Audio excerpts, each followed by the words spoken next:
नमस्कार दोस्तों। आज मैं आपको सुनाने जा रही हूँ। अचानक पीहर पहुंची बेटियों ने भाभी को माँ पर अत्याचार करते देखा तो बेटियों ने भाभी भाई को सिखाया ऐसा सबक कि दोनों की होश ठिकाने आ गई। प्रेमा जी और महेश जी मुंबई के एक छोटे से घर में रहते थे। वहाँ उन्होंने एक चाय की दुकान खोल रखी थी। उसी से उनका जीवन यापन होता था। उनके 2 बेटी और 1 बेटा था। उन्होंने अपने बेटे और बेटी की पढ़ाई में कोई कमी नहीं की थी और प्रेमा जी भी अपने पति की मदद सिलाई का काम करके किया करती थी। जब बेटी शादी करने लायक हुई तो उन्होंने अपनी बेटियों की शादी अच्छी जगह कर दी। लेकिन जैसे ही बेटी की शादी हुई तो उनकी हालत भी बद से बदतर हो गई। बेटा कोई काम नहीं करता था और अभी महेश जी को ही पूरे परिवार का खर्च उठाना पड़ता था। एक रात जब वे अपनी दुकान से घर आ रहे थे तो तेजी से आते हुए ट्रक ने उन्हें पीछे से टक्कर मार दी और तुरंत ही उनकी मौत हो गई। उसी दिन के बाद से प्रेमा जी को अपना होश नहीं रहता था। पति के जाने का दुख प्रेमा जी से बर्दाश्त नहीं हो रहा था। दिन रात अपने कमरे में अकेली बैठी बैठी आंसू बहाती रहती थी। न जाने कितने दिनों से बिना खाए पिए ही अपने पति की तस्वीर को अपने हाथ में लिए बैठी रहती थी। उधर ससुर के मरते ही रीना ने सारा घर अपनी मुट्ठी में कर लिया और बेटी ने पिता की चाय की दुकान हड़प ली। लेकिन जाने से पहले महेश जी ने एक अच्छा काम किया था जिसके बारे में बस उनकी बेटियों को ही पता था। गौरी उनकी छोटी बेटी थी। ऐसे ही एक दिन की बात है। एक शाम को प्रेमा जी अपने बिस्तर पर लेटी थी कि तभी उनका पोता जय एक प्लेट में मैगी खाता हुआ और फोन चलाता हुआ आता है। जय अपनी दादी के पास बैठकर उनसे खाने के लिए पूछता है। आज पता नहीं कितना समय गुजर गया प्रेमा जी को ऐसा खाना खाए हुए, शायद उन्हें खुद को भी याद नहीं। जय को मैगी खाता देखकर उनके मुंह में पानी तो आया पर वे एक भी चम्मच खाने से डर रही थी। जय बार बार कह रहा था, लो ना दादी, एक तो ले ही लो, बहुत ही टेस्टी बनी है। मगर प्रेमा जी जैसे मना किए जा रही थी तो इस पर जय उनके मुंह में जबरदस्ती एक चम्मच मैगी डाल देता है। प्रेमा जी आंखें बंद करके मैगी को स्वाद ले रही थी। तभी किसी ने उनके बाल पकड़ लिए। जब प्रेमा जी ने आंखें खोली तो रीना उनके बाल को पकड़कर खड़ी हुई थी और बगल से जय भी डर के मारे भाग गया। रीना प्रेमा जी के बाल को पकड़कर उन्हें बिस्तर से धक्का देते हुए बोली, बुढ़िया, तेरी हिम्मत कैसी हुई मेरे बेटे से मैगी छीनकर खाने की? अरे इतना भी क्या चटोरापन कि एक छोटे से बच्चे का खाना भी तू चोरी करके खा रही है। तेरी इस चटोरी जीभ के चक्कर में कहीं तू बीमार पड़ गई तो उसका बिल क्या तेरा मरा हुआ पति भरेगा? प्रेमा जी डरते हुए लड़खड़ाती सी आवाज में बोली, बेटा, मैंने नहीं छीना, वह तो जाने खुद मेरे मुंह में डाल दिया था। मुझे मत मारो बहू, मैं तुम्हारे हाथ जोड़ती हूँ, आगे से मैं नहीं खाऊंगी, बस एक चम्मच ही खाया था। कि प्रेमा जी रोते रोते कहती जा रही थी। लेकिन बहू ने उनकी एक न सुनी और उन्हें मारती ही जा रही थी और बोली, बुढ़िया, एक तो कब से मेरी छाती पर दाल डल रही है, ऊपर से मेरे बताए नियम भी तोड़ रही है। आज तो तेरी सारी हड्डियों को ना तोड़ा तो मेरा नाम भी रीना नहीं। और बहुत ही निर्दयता से प्रेमा जी को रीना पीटे जा रही थी। जब पीटते पीटते रीना का गुस्सा शांत हो गया तब वह प्रेमा जी से कहती है, आज पूरे दिन तुझे खाना नहीं मिलेगा बूढ़ी, अब चख मैगी के स्वाद को। रीना की मार से प्रेमा जी बेहोश होकर बहुत देर तक वही जमीन पर पड़ी रही। करीब 1 घंटे के बाद जय डरते डरते आया और अपनी दादी को एक गिलास पानी पिलाया। तब जाकर उन्हें होश आया। लेकिन उसे भी रीना ने इतना डरा रखा था कि अगर उसे दादी के पास देख ले तो उसे भी कमरे में बंद करके बहुत मारती थी। उसने तुरंत पानी पिलाया और वहां से अपने कमरे में चला गया। थोड़ी देर के बाद प्रेमा जी लड़खड़ाते हुए उठी और अपने बिस्तर पर जाकर सो जाती हैं। वह पूरे दिन बस बाहर आंगन में ही पड़ी रहती थी। या तो कोई काम करती थी या तो अपने बिस्तर पर लेटी रहती थी। गर्मी हो, सर्दी हो या बरसात, घर के अंदर उन्हें जाने की इजाजत नहीं थी। वह आंगन में पड़ी पड़ी अपने में ही बातें किया करती थी। उनका बेटा मोहन अपने पापा की बनी हुई चाय की दुकान को चलाता था। न जाने कितनी बार माँ के पास से निकलता था, पर कभी भी अपनी माँ से उनके हालचाल भी नहीं पूछता था। वही रीना की बात करे तो वह प्रेमा जी की आप भगत तभी करती थी तब उनकी दोनों नंदे वहां आया करती थी। उनके सामने बैकी प्रेमा जी से बड़े अच्छे से पेश आती थी, पर बेटियां जब अपने घर चली जाती थी तो सारी सेवा रीना वसूल करती थी। प्रेमा जी ने कई बार सोचा कि बेटियों को रीना और मोहन की असलियत बता दी, पर फिर वही यही सोचकर डर जाती थी कि कहीं ऐसा करने से रीना उसे इस घर से ही ना निकाल दे। फिर वह जाकर बेटियों के सर पर बोझ नहीं बनना चाहती थी। वे दोनों तो वैसे भी अपने ससुराल वालों पर आश्रित है। एक दिन सुबह की बात है कि प्रेमा जी को खबर मिलती है कि उनकी छोटी बेटी गौरी आने वाली है। तो प्रेमा जी का खुशी का ठिकाना नहीं रहता और सोचती हैं, चलो आज 1 साल बाद कुछ अच्छा खाने को मिलेगा, क्योंकि गौरी 1 साल पहले आई थी। वहीं पर रीना गुस्से से बड़बड़ा रही थी और कह रही थी, इनके पास और कोई काम धंधा नहीं है जो बार बार मुंह उठाकर आ जाती है। अब उनके साथ इस बुढ़िया की भी सेवा करो। मेरा बस चलता तो उस बुढ़िया को जहर दे दूं। ना काम की ना काज की, दुश्मन अनाज की। जब गौरी घर आ गई, गौरी के आने का समय शाम का था, पर वह जल्दी ही घर आ गई और उसकी खबर उसने पहले से ही अपने भैया भाभी को नहीं दी, क्योंकि वह जल्दी आकर सबको चौंकाना चाहती थी। लेकिन गौरी ने जैसे ही घर में कदम रखा, अपनी माँ को देख उसकी आंखों से आंसू आ गए। गौरी ने भी समय की नज़ाकत को समझा, क्योंकि वह जिस मकसद से यहाँ माँ के पास आई थी वह उसे अभी खोलना नहीं चाहती थी। आखिर माँ की जिंदगी का सवाल था। अब उम्र भी काफी हो गई है ना। मैं बातों ही बातों में एक बात करना भूल गई। भाभी, कल दिशा दीदी भी आ रही हैं। वह क्या है ना, पापा ने हम तीनों भाई बहनों के नाम पर एक प्रॉपर्टी रखी है, जो हम चाहते हैं कि सारा कुछ भैया के नाम कर दे। जब पापा की जिम्मेदारी भैया ने उठाई है और माँ की अभी भी उठा रहे हैं, तो फिर उनकी जायदाद में उन्हीं का सहारा हिस्सा होना चाहिए। ना गौरी ने रीना को अपने जाल में लपेटते हुए कहा। ये सुनकर रीना के तो मन में लड्डू फूटने लगे। चलो, इस बुढ़िया को इतने दिनों तक पालने का कुछ तो फल मिला।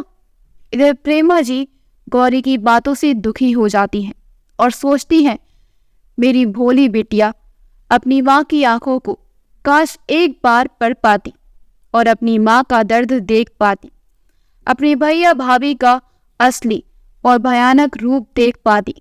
मैं तो कुछ कह नहीं सकी, और अगर इस बार भी चुप रह गई। प्रेमा जी चुप रही। उन्होंने गौरी को कुछ नहीं कहा।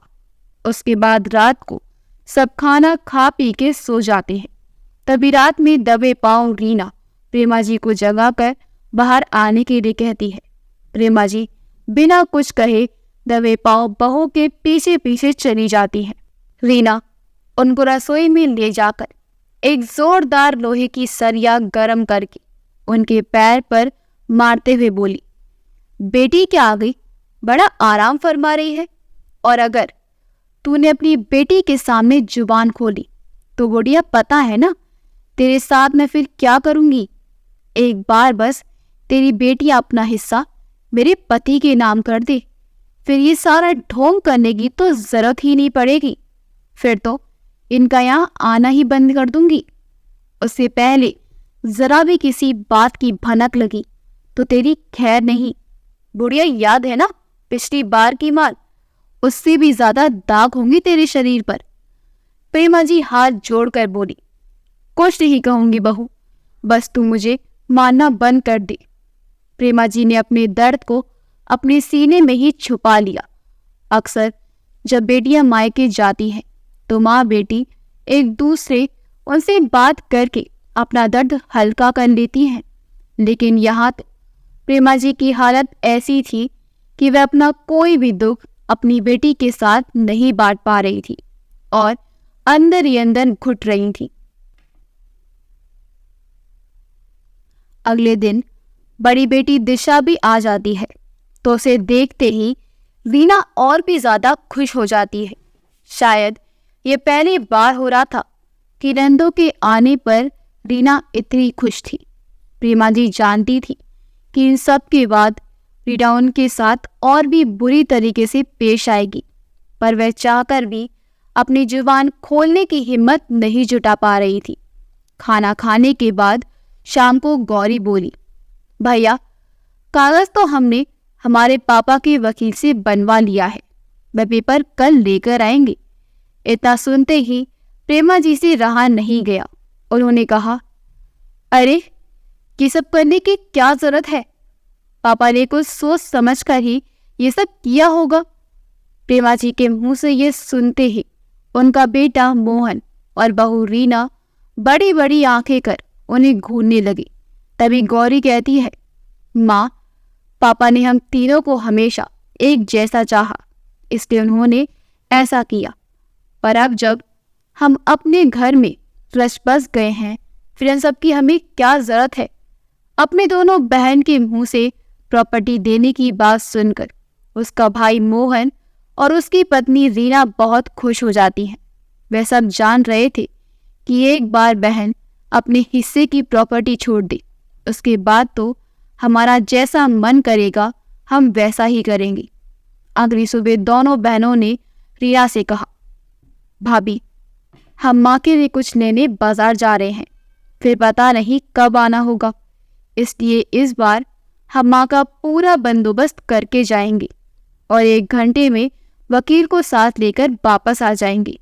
उनके बाजार जाते ही रीना को पूरा मौका मिल जाता है कि प्रेमा जी पर अपनी भड़ास निकालने का। वह प्रेमा जी के पास हलवे की एक कटोरी लेकर आई और कहती है, ले, तेरे खाने के लिए कितनी बड़ी हलवे की कटोरी लेकर आई हूँ। ये कहकर वह नमक का डिब्बा उस हलवे की कटोरी में डाल देती है और कहती है, अब खा इसे, बहुत पकवान मांगती है ना तेरी जीभ, आज तेरी जीभ को सारे स्वाद चखाती हूं मैं। प्रेमा जी ने कहा, बहू, मैं नमक नहीं खा सकती, अब तो तेरी बेटियां भी यहाँ नहीं हैं तो तुझे बचाएंगी। हाथ जोड़ते हुए रूंधे गले से प्रेमा जी ने कहा, बहू, एक बार तूने मुझे जबरदस्ती खराब खाना खिलाया था, जिसकी वजह से मैं 1 महीने तक बीमार रही, और अब इतना नमक से कहीं मैं मर जाऊं तो भी चलेगा, पर जो बच गई तो बहुत तड़पती रहूंगी। बहू, ऐसा जुल्म मत कर, मुझे जहर लाकर दे दो, मैं खाकर हमेशा के लिए यहाँ से तुमसे दूर हो जाऊंगी, पर ऐसे हर रोज मुझ पर अत्याचार मत करो, आखिर मैंने तुम्हारा क्या बिगाड़ा है? रीना ने कहा, जहर दे पाती तो कब का दे दिया होता, पर ये सब करके मुझे जेल नहीं जाना, पर जब तक तू जिंदा रहेगी मैं तेरा बुरा हाल करूंगी कि तू खुद ही तड़प तड़प कर मर जाएगी।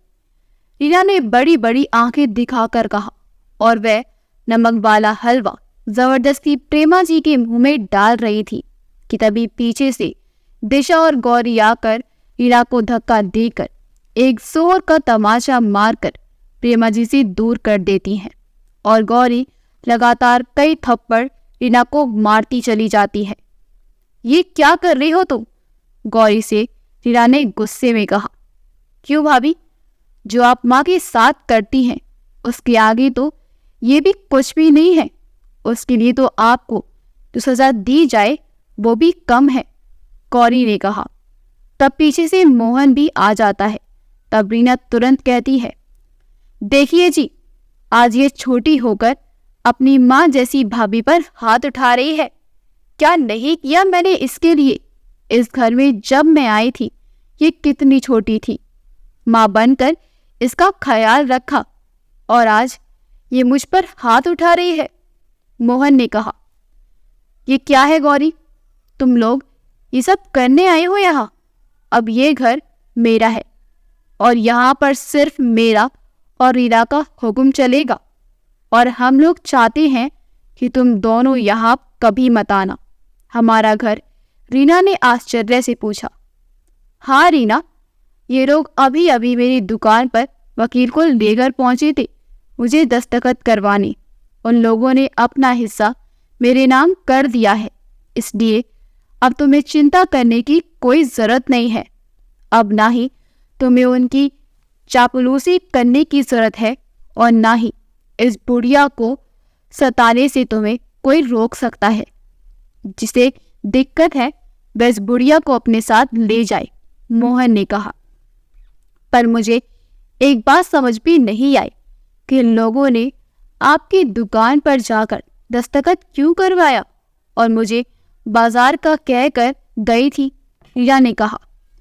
तो इस बात पर दिशा और गौरी जोर जोर से हंस पड़ी और फिर दिशा बोली कि जो भी कहो भाभी, आपका दिमाग सच में भैया से भी तेज है, इसलिए हमने दुकान में जाकर दस्तखत किए ताकि हमारा प्लान कामयाब हो जाए।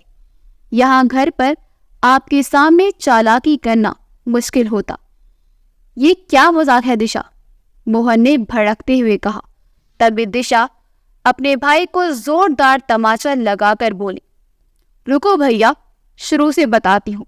वह सारी सच्चाई बताने लगती है कि आखिर गौरी और दिशा यहाँ पर किस लिए आई थी, वह क्यों अपनी प्रॉपर्टी अपने भाई के नाम करना चाहती थी। इसके पीछे उनका असली मकसद क्या था? दिशा ने कहा, भाभी, आपको याद है उस दिन जब जय माँ को जबरदस्ती मैगी खिला रहा था? उसी समय आपसे मैंने कुछ देर पहले फोन पर बात की थी। आपने सोचा फोन कट गया है, लेकिन फोन कटा नहीं था। मैंने सारी बातें सब कुछ सुन लिया था। वह मोबाइल जय अपने पास लिए हुए था और मैगी खाने में व्यस्त था। शायद ये जय की गलती थी या भगवान की कोई लीला, ये तो कह नहीं सकती। पर उस दिन जब माँ को भाभी सिर्फ एक चम्मच मैगी खाने के लिए पीट रही थी, मैंने सब कुछ सुन लिया था और समझ लिया। मुझे उस दिन ये पता चल गया था कि माँ के साथ आप कैसा बर्ताव करती हैं। फिर मैंने तुरंत गौरी से बात की और ये प्लान बनाया कि किस तरह आपको सबक सिखाया जाए। दिशा ने कहा, हम चाहते तो कब का आकर तुम लोगों को तुम्हारी औकात दिखा सकते थे, पर उसमें मजा नहीं आता, तो आज आया है। भाई तुम्हें क्या लगा अचानक से आकर हमने यूं ही प्रॉपर्टी की बात छेड़ी? नहीं, हम चाहते थे कि पहले आपसे सब कुछ छीन कर माँ के नाम पर कर दे, फिर आप लोगों को भी आपके ससुराल भेज देंगे। उसी दिन की बात और मारपीट की आवाज़ गौरी के फ़ोन में रिकॉर्ड थी और आज की मारपीट की वीडियो मेरे फ़ोन में रिकॉर्ड है, जो तुम दोनों को जेल भिजवाने के लिए काफ़ी है। गौरी ने आगे कहा, जब मैं और दीदी बाजार गए थे तो तभी एक कैमरा यहाँ घर के कोने में लगा कर गए थे। हमें अच्छी सी पता था कि हमारे जाते ही भाभी माँ के साथ फिर से माँ पर अत्याचार करेगी। क्या सच में? अपने बेटे की बात सुनकर प्रेमा जी ने कहा, क्या सच में ये लोग अब मुझ पर हाथ नहीं उठाएंगे? प्रेमा जी ने आंखों से अपनी बेटी से पूछा। हाँ माँ, अब आप पर कोई हाथ नहीं उठा सकता। अगर किसी ने भी आपको गलती से छुआ भी तो उसका हाथ तोड़कर उसके हाथ में दे देंगे हम। प्रेमा जी बोली, जानती है बेटा, जब बहू मारती है ना तो 2 दिन तक मैं बिस्तर से उठ नहीं पाती। कभी कभी तो दर्द से चक्कर भी आने लगती है। ये कहकर प्रेमा जी अपने आंसुओं को पोंछने लगती हैं और अपनी हकलाती आवाज में कहती हैं, बचपन में जब मैं तुम लोगों को मारती थी और अगर उसके निशान पड़ जाते थे तो मेरा दिल रोता था, और आज अपनी बूढ़ी लाचार माँ को पीट कर इतने निशान दिए कि मैं दर्द से पूरी रात करहाती हूँ, फिर भी इनको कोई फर्क नहीं पड़ता। मार के शरीर पर इतने निशान देखकर दोनों बेटियों की आंखें भर आई। माँ, क्यों आपने इस बारे में हमें कभी नहीं बताया कि उसके अत्याचार सहती रही? गौरी ने कहा। तो प्रेमा जी बोली, डर लगता था बेटा इसके मारने से, और बहू की मार तो मैं फिर भी सह लेती, पर उस दिन मोहन ने जब मुझे मारा था ना, तो मुझे अपनी हड्डियां चटकने की आवाज भी आ रही थी। पता है बेटा, कपड़े धोने की लकड़ी की कुटनी से ही तेरा भैया ने मुझे कपड़ों की तरह धो दिया था। इतना मारा कि मेरे शरीर में इतने घाव हो गए कि गिनने में भी नहीं आ रहे थे। तेरे भैया ने मेरे सिर पर भी मारा था, तब भी मैं नहीं मरी। बेटियों ने कहा, माँ, आपकी हर चोट का हिसाब होगा, इन्हें तो अब सजा हम दिलवाएंगे। अब हर कोई बेटा बहू अपनी बूढ़ी माँ के साथ ऐसा करने के बारे में 1000 बार सोचेगा। तभी दरवाजे की घंटी बजी। रिया ने डरते हुए दरवाजा खोला तो सामने पुलिस को देखकर दोनों के पैरों तले जमीन खिसक गई। ले जाओ इंस्पेक्टर साहब इन दोनों को। इन दोनों ने हमारी माँ के साथ बहुत जुल्म किए हैं, इसलिए हम इसके खिलाफ सबूत पीछे से लाते हैं, गौरी ने जोश में आकर कहा। गौरी और दिशा ने इंस्पेक्टर साहब को सारे सबूत दिखा दिए कि कैसे उसके भैया भाभी उसकी मां पर अत्याचार करते थे और अपने भाई भाभी को 5 साल की सजा दिलवाई। दिशा बोली, माँ, अब आप आराम से रह सकती हैं, पर इस उम्र में अकेली आप कैसे रहेंगी? आप हमारे साथ चलिए, अब आप हमारे साथ रहना। दिशा की बात सुनकर उसकी माँ प्रेमा जी ने कहा, बेटा, जब ये बूढ़ी हड्डियां इतनी मार सह सकती हैं तो अकेले भी रह सकती हैं। मुझे अपनी आज़ादी महसूस करने दो। आज से मैं अपने कमरे में सोऊंगी। बेटा, तुम लोगों ने तो मुझे बचा लिया, लेकिन ना जाने मुझ जैसे कितने बूढ़े होंगे जिनको बचाने वाला कोई नहीं होगा। इसलिए मैंने ये फैसला किया है जिसे तुम लोगों को भी मेरी चिंता नहीं रहेगी। मैं चाहती हूँ इस घर को एक वृद्धा आश्रम में बदल दिया जाए। जो बच्चे अपने माँ बाप के संग बुरा सलूक करते हैं और उन्हें घर से निकाल देते हैं, ये उनका आशियाना बने। दिशा और गौरी माँ की बातों को सुनकर खुश हो जाती हैं। बेटा, मुझे भी मेरे जैसे सताए हुए लोगों के साथ दुख बांटने का मौका मिलेगा। भगवान ने आज मुझे तो बचा लिया, लेकिन ना जाने कितनी माँ है, कितने पिता हैं, आज भी अपनी बहू बेटे के अत्याचार को सह रहे हैं और भिखारी के जैसे रोड पर भटक रहे हैं।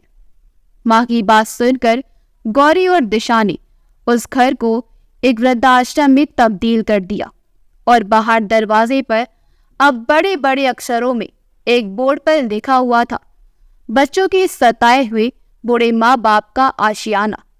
प्रेमा जी उस बोर्ड को देखकर एकदम बच्चों के जैसी हरकत करने लगी, जिसे देखकर दिशा और गौरी की आंखों में आंसू आ गए।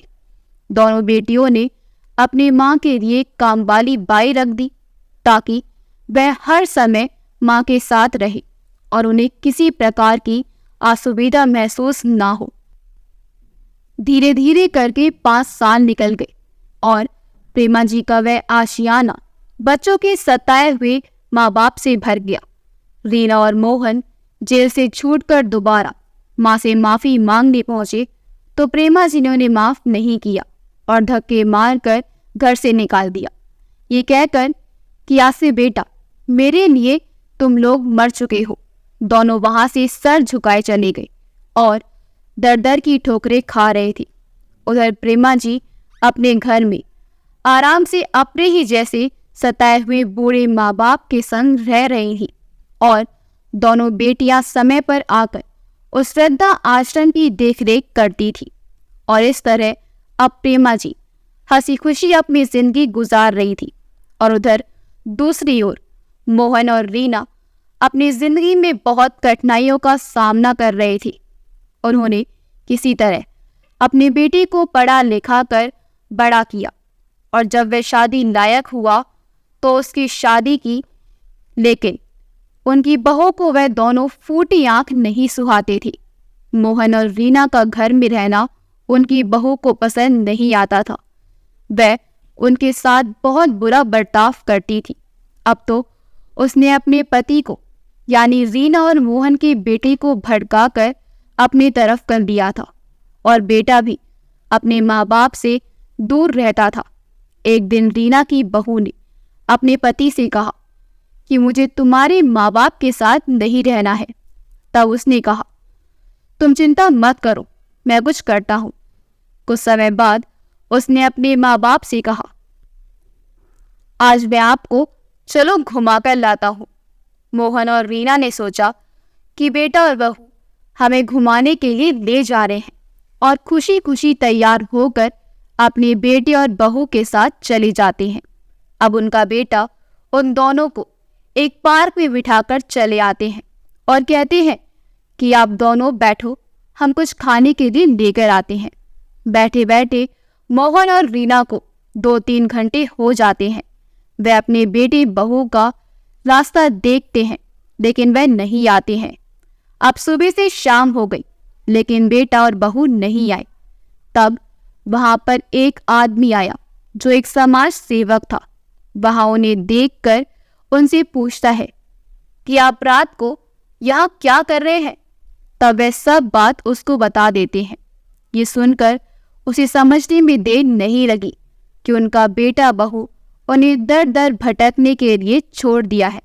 तब उन्होंने उनसे कहा, आप मेरे साथ चलिए।